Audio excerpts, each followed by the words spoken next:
하나님 감사합니다. 오늘도 주 앞에 나와 예배하며 또 하나님께 찬양 올려드리게 하심을 감사합니다. 한 주간 동안 하나님의 찬양의 곡을 선정해서 준비해서 하나님께 올려드리는 찬양 대원들을 하나님이 기억해 주시고 마음과 정성을 다하여 드린 저 찬양을 하나님 받으시고 찬양하는 한 사람 한 사람의 마음의 소원이 이루어지게 도와주시옵소서. 이 일을 위해서 또 반주로 수고하며 또 주희로 수고하는 하나님의 우리 집사님과 우리 형제를 축복해 주셔서 늘 생활 속에 아버지 하나님 기쁨이 넘쳐나게 도와줄 줄로 믿습니다. 하나님을 기쁘시게 하는 우리 대원들 모두에게 하나님 길을 열어주셔서 기도의 제목이 있으면 응답되게 도와줄 줄로 믿습니다.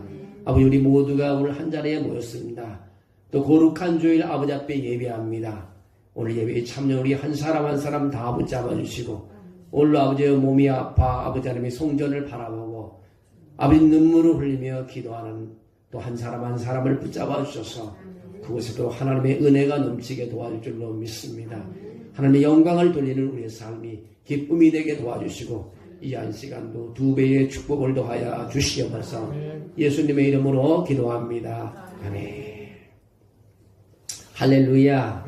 우리 옆 사람은 인사하겠습니다. 아프지 마세요.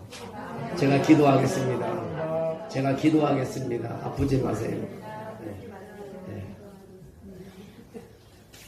요즘 이렇게 들려오는 소식을 보면은 뉴스고 뭐고 이 추운 겨울이라 많이 아파하는 사람도 있고 힘들어하는 사람도 있습니다. 우리가 그러나 믿음으로 또 이겨내고 또 약이 있으면 약을 먹고 이겨내고 또 맛있는 거 있으면 먹고 이겨내는 그런 삶이 됐으면 좋겠습니다. 저는 한 가지의 꿈이 생겼는데요. 우리 예안교회 와서 예안교회에서 내가 해야 할 일이 뭔가 물론 말씀 전하고 기도하고 신방하고 뭐 제가 할 수 있는 건 다 하지만 한 가지를 꼭 해야 되겠구나. 이제 내가 한 줄 한 줄 글을 써서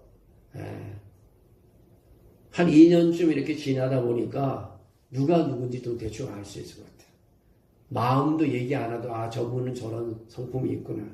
그래서 한 사람 한 사람의 그 성품을 다 좀 내가 적어보려고 해요. 한 사람이 10페이지씩 적어갖고 한 권을 만들어서 내가 천국 갈 때 하나님께 좀 갖다 드려야 될 것 같아요. 권사님이 참 열심히 신앙생활 새벽에 와서 우는 것을 봤습니다. 근데 기도하는 거 들어보니까 영혼 구원을 위해서 많이 눈물 흘리고 자식들을 위해서 눈물 흘리는 거 봤습니다. 어떤 집사님이 기도하는 거 봤는데 정말 이러이러한 기도를 하는 거 봤습니다. 하나님 그 기도는 다 응답됐는지요? 어쨌든 간에 제가 절줄이 잘 한번 잘 적어보려는 그래서 아마 10페이지씩 하면 아마 이만한 책 한 권이 되지 않을까. 그럼 내가 내중에 사정에 세상을 떠날 때 예안교도 하나 남겨놓고 하나는 하나님께 좀 갖다 바치려고. 사울과 다윗이요 이스라엘의 왕이었습니다. 사울과 다윗은 이스라엘 왕으로서의 왕관을 쓰고 똑같이 40년을 통치했습니다. 이들의 다른 점은 사울은 하나님에게 더 이상 필요 없는 사람이라고 해서 하나님이 패하셨고 다윗은 하나님 마음에 맞는 사람이라고 해서 세워주셨습니다. 다른 말로 하면 사울은 하나님 마음에 맞지 않는 사람이요 다윗은 하나님의 마음에 맞는 사람이었습니다. 이 말은 다윗이 하나님 앞에 쏙 드는 사람이었다는 뜻인 것입니다. 그러나 하나님의 마음에 들지 않는 사울은요 하나님에 의해 패하여졌고 그의 가문은 멸종을 당하였습니다. 사울이 하나님 마음에 들지 않았던 이유는 먼저 처음과 끝이 달랐기 때문입니다. 사울은 처음 왕위로서 참으로 겸손한 사람이었습니다. 왕위를 사양할 만큼 겸손했고 왕이 되었을 때는 왕이 될 수 없다고 비난했던 사람들까지 용서하고 관대하게 허용했습니다. 그러나 왕이 된 이후 점차 변질되기 시작했습니다. 겸손한 자에게서 교만한 자로 바뀌어간 것입니다. 자기 이름이 드러나는 것을 사울은 좋아했습니다. 전쟁에서 승리하면 하나님께 영광을 돌리기보다는 자기 이름에 승전비를 세우는데 자기 이름을 새겨놓는 그런 것을 원했습니다. 실제적으로 하나님의 마음은요, 사람을 버리시기보다 하나님은 구원하시기를 원하십니다. 하나님의 마음은 죄 가운데 있는 사람들을 구원하시기를 원하는 것이 하나님의 마음입니다. 그래서 우리가 잘 외우는 요한복음 3장 16절에 그러잖아요. 하나님이 세상을 이처럼 사랑하사 독생자를 주셨으니 이는 저를 믿는 자마다 멸망치 않고 영생을 얻게 하려 하심이라고 말하고 있습니다. 우리가 교회에 나오면 제일 먼저 암송하는 거 아니겠어요? 하나님이 세상을 이처럼 사랑하사 독생자를 주셨으니 이는 저를 믿는 자마다 멸망치 않고 영생을 얻게 하려 하십니다. 하나님은 사람들을 구원하기를 원하지, 하나님은 정죄하기를 원하지 않습니다. 구원은 타락한 사람들을 회복시켜 하나님과 교제할 수 있게 만드는 것입니다. 예수님이 세상에 오셨을 때 하나님으로부터 벗어나는 사람, 죄 안에 있는 사람들을 구원으로 이끄셨습니다. 예수님은 하나님 나라 복음을 전파로 오셨고 백성들의 죄를 회개시키고 하나님을 믿도록 하였습니다. 마가복음 1장 15절에 그렇게 말합니다. 때가 찼고 하나님 나라가 가까웠으니 회개하고 복음을 믿으라고 말합니다. 이어서 나를 따라오너라 내가 너희에게 사람을 낚는 어부가 되리라고 말씀하셨습니다. 사람을 낚는 어부가 된다는 말은 하나님 나라를 확장하는 데 사용하겠다는 것입니다. 결국 주님은 하늘로 돌아가시기 전에 지상명령을 남기고 떠나가셨습니다. 그 지상명령이 뭐냐? 우리가 제일 먼저 외치는 예약만리 복음을 전하는 것입니다. 마가복음 16장 15절에 18절에 보면 그렇게 말합니다. 너희는 온 천하에 다니며 만민에게 복음을 전파하라. 믿고 세례를 받는 사람은 구원을 얻을 것이요 믿지 않는 사람은 정죄를 받으리라. 믿는 자에게 이런 표적이 따르니 믿는 자의 5가지 표적을 줬습니다. 그 첫째가 내 이름으로 귀신을 쫓아내며 새 방언을 말하며 뱀을 집어올며 무슨 독을 마실지라도 해를 받지 아니하며 병든 사람에게 손을 얹은 나으리라고 그렇게 한 것입니다. 믿는 자들에게 나타나는 기적과 이적인 것입니다. 여러분이 믿으면 사도들처럼 귀신을 쫓아내는 능력이 나타나고 방언을 말하고 뱀을 집어올리며 무슨 독을 마시도 해를 받지 않고 병든 사람에게 손을 얹은 나은다는 것입니다. 믿으시기를 주의 이름으로 축원합니다. 주님께서 나에게 구한 지상 명령을 따라 주시는 능력인 것입니다. 하나님의 말씀은요, 하나님 나라는 성장하고 절대로 멈추지 않는다는 것입니다. 누가 방해해도 하나님 나라는 계속해서 확장돼가는 것입니다. 오늘 주님은 일하시는 것입니다. 우리는 자고 있을지 모르지만 주님은 일하십니다. 주님의 나라로 사람들을 초청하기 위하여 모든 기독교인들에게 기쁨과 희망을 주십니다. 과거, 현재, 미래도 마찬가지입니다. 세상의 교회들은 정체되어 가고 있다고 할지라도요, 여전히 주님은 세상에서 일하시니 그 나라는 성장하고 있는 것입니다. 여러분, 다음과 같이 예수님은 우리에게서 확실한 메시지를 주었습니다. 그 메시지가 뭐냐? 오늘 읽은 본문 말씀입니다. 그러므로 예수께서 이르시되 하나님 나라가 무엇과 같을까? 하나님의 무엇과 같을까? 내가 무엇으로 비교할까? 마치 사람이 자기 채소와 때 갖다 심은 겨자씨잔알 같으니 자라 나무가 되어 공중의 새들이 그 가지에 깃들였느니라. 또 이르시되 내가 하는 날을 무엇으로 비교할까? 마치 여자가 가루 소말 속에 갖다 넣어 전부 부풀게 한 누룩과 같으니라고 말하고 있습니다. 여러분, 하나님 나라가 이런 것입니다. 하나님에 대하여 불신한 백성과 민족들의 방해가 하나님 나라 성장에 대한 영원한 진리를 무너지게 할 수 없습니다. 예수님은 그의 제자들에게 겨자씨와 누룩 비유를 통해서 하나님 나라를 가르쳤습니다. 예수님의 목회 시작은요, 세상 인간들에게 하나님 나라에 대한 선포인 것입니다. 하나님 나라는 전진하고 또 전진하며 또 전진하고 전진한다는 것입니다. 후퇴가 없습니다.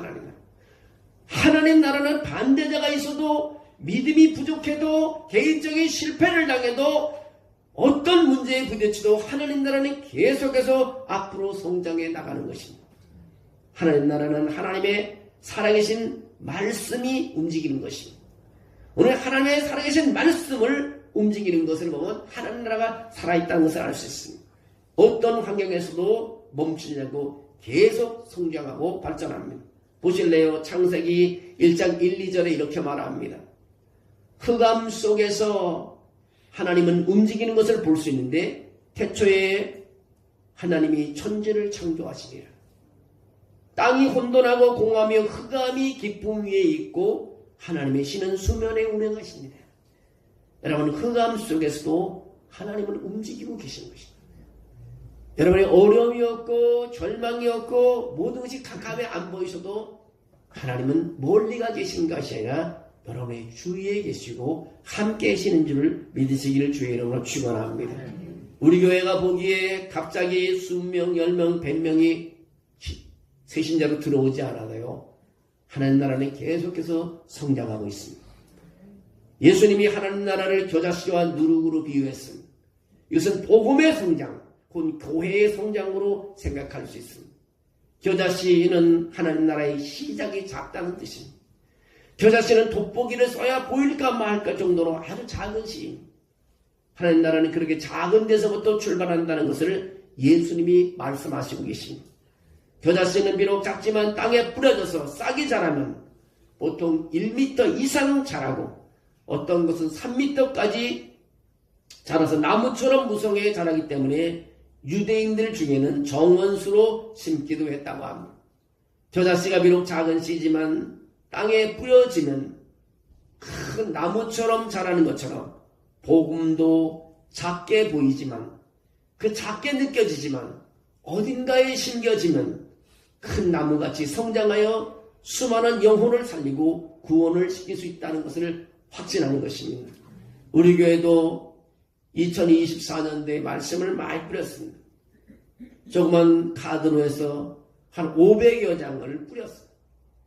그 말씀이 누구의 가정에 가 있는지, 누구의 손에 들려 있는지, 때로는 말씀을 사람들이 쓰레기통에 버릴 수도 있습니다. 그런 어떤 사람은 가져가서 책갈피에 꼽아낼 수도 있습니다. 그 말씀이 작게 보이지만 그 가정에는 말씀이 들어갔다면 성장하고 역사가 일어날 줄로 믿습니다. 겨자씨의 세 가지 특성을 보면요, 은밀성이 있습니다. 겨자는 씨가 매우 작아서 밭이나 정원에 심을 때 사람의 눈에 띄지 않을 만큼 은밀하게 심어집니다. 둘째로는 확장성이 있습니다. 겨자씨는 미약하게 출발하지만 나중에는 창대하게 확장되는 것입니다. 네 번째는 변화성이 있습니다. 겨자씨는 크기에 반해 놀랄 만큼 큰 나무 같은 풀로 변화를 가져오는 것입니다. 여러분, 우리가 전하는 복음이 바로 겨자씨 하나처럼 보인다 할지라도요, 그것은 시간이 지나면 역사가 나타나는 것입니다. 또 한 가지는 누룩에 비운 것입니다. 누룩이 부정적인 의미로는 부패와 죄악과 교만을 상징하기도 하지만 예수님께서 부정과 긍정의 차원이 아니라 변화력과 정복력을 강조하는데 누룩 비유를 사용하셨습니다. 여자가 가루 서말 속에 누룩 한 줌을 집어넣어 많은 양을 부풀게 한 것은 내적인 변화와 정복을 의미합니다. 여기서 누룩은 영적으로 1차적으로 복음을 의미하며 2차적으로는 복음을 받아 복음으로 변화되어 하나님께 헌신한 자들을 말하고 있습니다. 복음이 들어가서 사람을 변화시키고 복음으로 변화된 사람들이 세상을 변화시킨다는 것입니다. 여러분, 어느 소에든지 믿음의 사람이 있으면요, 그것은 변화되게 되어 있습니다. 진짜 크리스찬이 있는 곳에서는요, 변화의 역사가 일어나게 되어 있습니다. 여러분, 누룩처럼 그 사회를, 자기 영역을 변화시키는 것입니다. 예수님께서는 하나님 나라는 예고 없이 성장한다는 것을 말하고 있습니다. 하나님 나라의 성장은 땅의 겨자씨처럼, 빵의 누룩처럼 보이지 않게 낮은 곳에서부터 거대하게 일어나는 것이 바로 하나님 나라인 것입니다. 하나님 나라는 우리가 생각하는 것이나 우리 주변에서 일어나는 사건으로 영향을 주지 못합니다. 하나님은 그의 성장을 위해서 일하시는 것입니다. 하나님 나라의 중심은 예수 그리스도를 아는 구원의 지식으로 일어나는 것입니다. 여러분들이 많은 자녀들을 이렇게 키우고 있지만, 손자도 있고 있지만, 그 아이들에게 하나님의 말씀을 심어줬을 때 나중에 커서 엄청나게 큰 일을 할 수 있어요. 정말 말씀을 붙잡고 나갈 때 무슨 일을 할지 뭐. 하나님께서 그 아이를 붙잡아 주신 거죠. 하나님 나라는 멈출 수가 없는 것입니다. 계속해서 성장해 가는 것입니다. 성경에서 말하는 천국은 하나님 나라를 말하는 것입니다. 그래서 하나님 나라는 하나님이 통제하고 그분의 계획과 목적에 따라 움직이는 것입니다. 하나님 나라는 계속 성장합니다. 왜냐하면 하나님이 의도하는 나라이기 때문인 것입니다. 하나님 나라는 누구도 멈출 수 없습니다. 하나님은 창조주시기에 어느 누구도 그분을 멈추게 할 수가 없습니다. 하나님은 그분의 교회를 세우십니다. 그분이 세운 교회를 멈추게 할 수 있는 것이 아무도 없습니다. 아무것도 없습니다. 왜냐하면 주님의 교회는 하나님 나라의 일부이기 때문에 그렇습니다. 베드로가 하나님의 아들 예수를 메시아로 고백했을 때 예수님이 이렇게 말씀하십니다. 마태복음 16장에 보면 예수께서 대답하여 이르시되 바요나 시몬아 내가 복이 있도다. 이를 내게 알게 하니는 혈육이 아니요 하늘에 계신 내 아버지니라. 또 내가 내게 이르리니 너는 베드로라. 내가 이 반석 위에 내 교회를 세우리니 음부의 권세가 이기지 못하리라. 내가 천국 열쇠를 내게 주리니 내가 땅에서 무엇인지 매면 하늘에서 매일 것이요 내가 땅에서 무엇인지 풀면 하늘에서 풀리리라. 여러분, 믿음의 사람들은 천국을 여는 키가 있습니다. 뭐냐, 그냥 그 기도라고 생각합니다. 여러분, 기도하면 문이 열리는 것입니다. 하나님을 그렇게 믿어야 되는 것입니다. 그냥 왔다 가는 삶이 싫습니다. 금요일에 와서 간절히 기도하고 수요일에 와서 기도하고 정말 하나님의 교회에 왔으면 그 믿음을 가지고 천국을 여는 것입니다. 여러분, 잠겨있는 문이 있습니까? 여러분의 경제를 흔들릴 수 있는 것이 뭡니까? 여러분, 기도인 것입니다. 기도하면 열릴 줄로 믿습니다. 그것이 바로 우리에게 주는 하나님의 놀라운 축복인 것입니다. 우리의 믿음이 바로 그거예요. 믿음으로 하면 안 된 일이 없는 것입니다. 하나님은 세상의 모든 죄로부터 사람을 구원하기 위해 그 목적을 세우셨어요. 그가 세상으로부터 그의 백성을 구원하시는 것은 아무도 막을 수가 없습니다. 놀라운 진리는 하나님이 그의 사역의 성취를 위하여 우리를 선택했다는 것입니다. 주님은 그의 이름이 있는 모든 건물 안에 매일 일하십니다. 우리 주변의 상태와 관계없이 완전히 이루시는 분이십니다. 하나님 나라는요, 사방팔복으로 때로는 공격을 받습니다. 역사를 보면 하나님 백성은 어려운 장애물에 직면할 때가 많이 있습니다. 교회들을 보면 창립되어 성장하다가 활락하고 문을 닫는 때도 많이 있습니다. 하나님 나라의 부흥 발전은 여기저기 세워진 교회에서 일어난 사건들에 의존하지 않습니다. 항상 하나님 나라의 사역은 그의 나라를 위해서 일하는 하나님이 보낸 사람들로부터 일어나고 있습니다. 여러분, 우리는 기도하며 찬양해야 합니다. 그리고 주님의 도움을 계속 구해야 합니다. 우리 교회가 정체된 것처럼 보이지만요, 놀라운 성장을 지속하고 있습니다. 우리의 의무는 하나님을 믿고 최선을 다하는 것입니다. 사람들은 오늘날의 교회 상태가 하늘나라 전파를 하는데 많은 방해를 받는다고 할지라도 그 어떤 위협도 파괴도 교회 성장을 제한할 수는 없습니다. 만약 교회의 상태가 반대의 벽에 둘러싸여 있다면요, 하나님 나라는 다른 장소에서 꽃을 피우고 계시다는 것을 우리는 알아야 합니다. 쉽게 말하면 내가 전도를 멈추면 하나님은 다른 사람을 전도사로 세워서 사용한다는 것입니다. 하나님께 나에게 1번으로 모든 일을 할 수 좋았는데 내가 멈추면 하나님은 다른 사람을 또 선택합니다. 하나님은 사울 왕을 선택했지만 사울이 마음에 들지 않으니까 사울을 패하시고 다윗을 선택해서 사용하십니다. 하나님이 나에게 준 재물을 사용하지 않으면 하나님이 여기 멈추지 않고 다른 하나님의 사역자를 위하여 재물을 사용할 사람들을 찾고 그에게 복을 주고 또 그를 사용하시는 것입니다. 여러분, 교회 주변과 이웃들에게 여러분이 볼 수 있는 것이 무엇인가요? 예수 그리스도 안에서 구원과 하나님을 찾는 사람들이 몰려오는 주님의 기적을 보고 있습니까? 또 교인 수가 줄고 세례자가 줄고 교회 행사 활동이 줄어드는 것을 보고 있습니까? 여러분, 세상에 범죄, 폭동, 이혼, 알코올, 중도, 마약, 흡연자들이 늘어나는 것을 보게 될 것입니다. 실제적으로 사회의 부도덕적 부패는요, 교회 교인들의 수보다도 더 빠르게 상승하고 있습니다. 많은 교회들의 재정은 해마다 줄어들고 있습니다. 도시 지역의 인구 이동이 많다 보니까 갑작스럽게 시골 지역의 인구가 빠르게 줄고 성장을 기대했던 교회는 기회를 잃어버리고 있습니다. 이런 상황에서 하나님 나라는 끊임없이 성장하고 음부의 권세는 교회 성장을 방해할 수 없다고 예수님께서 말씀하고 있습니다. 어떤 어려운 환경 속에서도 하나님 나라는 멈추지 않는다는 것입니다. 세상에 대한 실망과 위협은 어제 오늘의 일이 아니기에 새로울 것이 아무것도 없습니다. 예수님의 목회 시기에도 같은 종류의 일들이 벌어졌습니다. 예수님 당시에도 범죄자들이 있었습니다. 폭동이 일어났습니다. 부도덕한 것들이 많이 있었습니다. 절망도 있었습니다. 영적이 무지한 사람도 있었습니다. 생명에 대한 위협은 예수님이 다시 올 때까지 완전히 사라지지 않을 것입니다. 이런 사건은요, 사단의 승리인 것처럼 보입니다.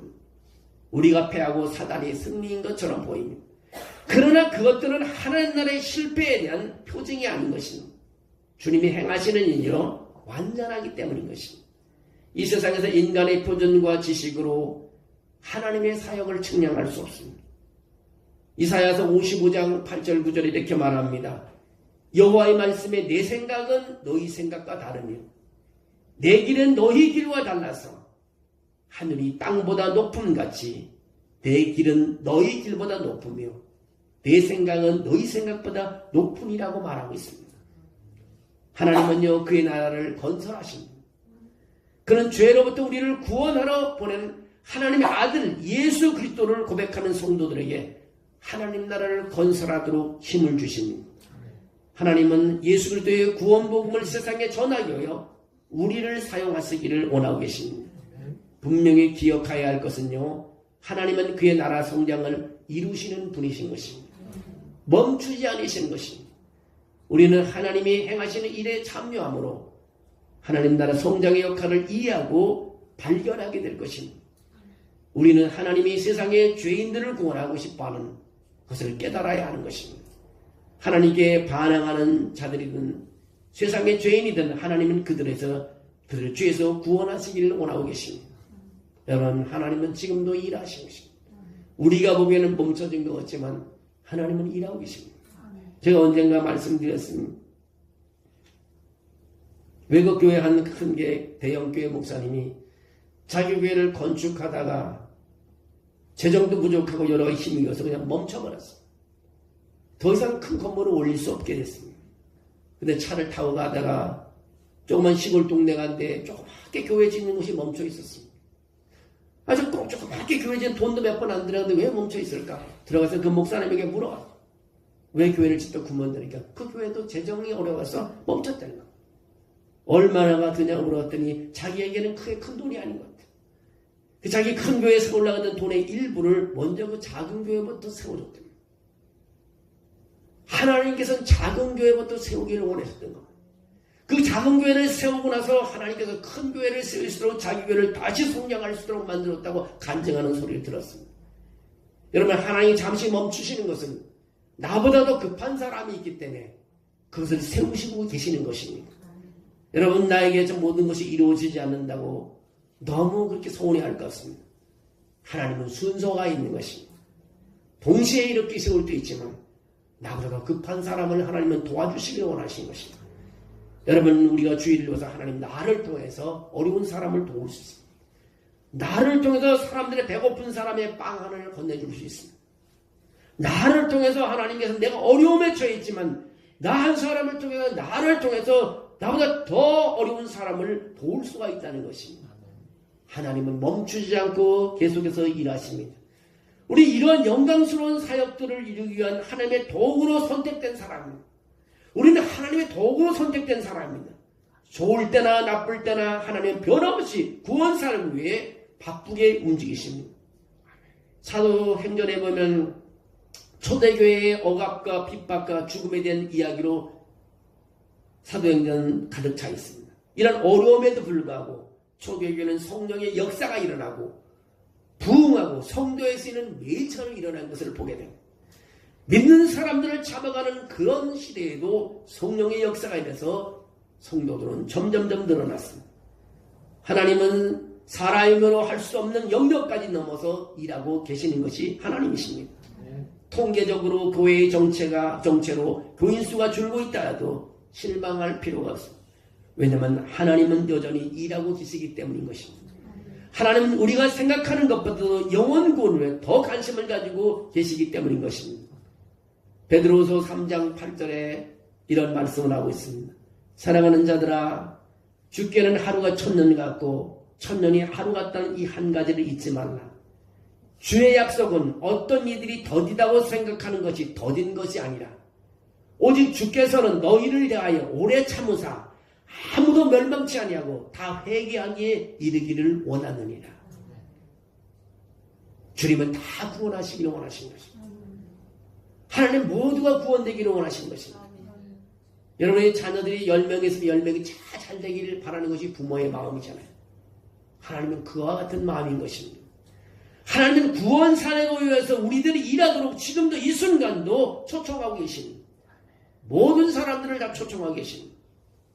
2025년 우리 교회 모든 성도들이 하나님의 부름에 사용되는 도구가 되시기를 주의 이름으로 축원합니다. 오늘 오후 시간에도 말씀을 드리겠지만 오스왈드 스미라는 목사님이 계십니다. 이 목사님이 기도한 내용이 있는데 그 기도를 보고 저는 수백 번 그 기도를 따라 읽었습니다. 제 기도에 이 목사님의 기도를 한 내용을 제가 말씀드리면 주님 나를 사용해 주십시오. 영어로 Lord use me, 나를 써달라는 거예요. 영혼을 구원하는 사람으로 만들어 주십시오. 하나님. 나를 영혼 구원 전도자로 나를 보내주십시오. 내가 부흥을 경험하게 해주십시오. 보통 사람으로 주저앉아서 아무것도 하지 못하는 사람 되지 않게 하소서.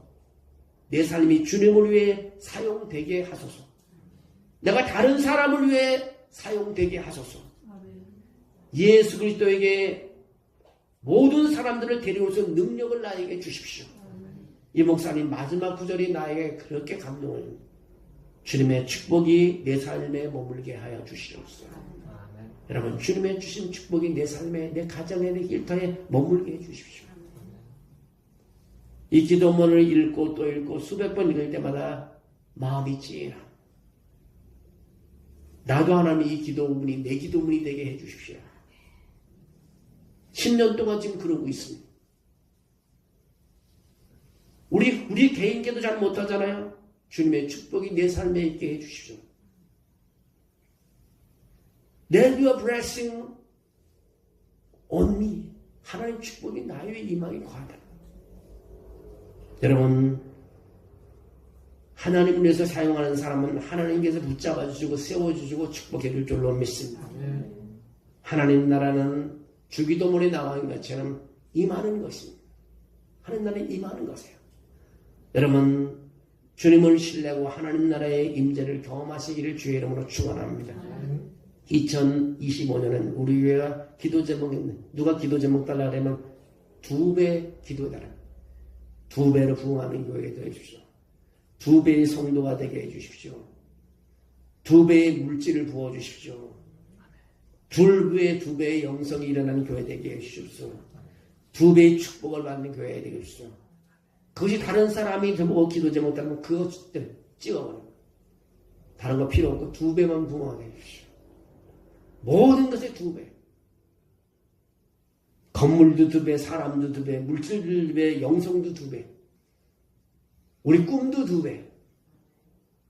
여러분, 우리가 끊임없이 하나님께 매달려 길 때 하나님은 축복해 줄 줄로 믿습니다. 이제 2025년도 3주 다 지나갑니다. 다음 주면 1월달이 지나가 버립니다. 여러분, 믿음으로 기도하셔야 승리할 수 있습니다. 하나님 나라가 여러분의 자녀들에게 임하고 여러분의 가정에 임하고 여러분 머리 위에 임해야 여러분 하나님의 일을 할 수 있습니다. 그리고 여러분의 사업도 발전하고 성장하고 승리할 수가 있습니다. 여러분 아픈 것보다 더 중요한 것은 하나님 나라가 여러분에게 임하는 것입니다. 네. 여러분의 마음과 생각이 하나님 나라가 더 크게 봐였으면 좋겠습니다. 근데 좀 아픈 거에 관심을 가지면 하나님 나라가 사라진다. 더 크게 보여서요. 아픈 것이 하나님 나라에 밀려서 자동으로 치료되는 역사가 있기를 주의 이름으로 축원합니다. 사랑이 많으신 하나님, 아버지께서 우리 예한교회를 통해서 또 성령을 부어주심을 감사합니다. 말씀을 들을 때도 지혜의 영을 주시고 성령의 역사가 일어나게 하시고 이웃의 아픈 사람을 위해서 기도할 때 치료하는 역사가 일어나게 도와주시옵소서. 아버지 하나님, 우리 성도들이 아픈 사람들이 있습니다. 힘들어하는 사람이 있습니다. 주여 하나님 나라가 임하심으로 그 모든 것이 해결되게 도와주시옵소서. 곤쳐 주시옵소서. 병실에 있는 아들에게도 성령이 임하게 도와주시고 하나님 나라가 임함으로 회복되게 도와주시고 경제적으로 물질적으로 부족한 사람에게도 하나님이 나라가 임하여서 모든 것이 회복되게 도와주시고 걸어다니는 우리에게도 하나님이 힘들고 어려운 질병이 있거든요. 하나님 나라가 임함으로 아주 곤쳐지고 치료되고 힘을 얻는 시간 되게 도와주시옵소서. 우리 교회가 그런 2배의 역사가 일어나는 교회가 될 줄로 믿습니다. 2배로 축복해 주시옵소서. 예수님의 이름으로 기도합니다. 아멘. 우리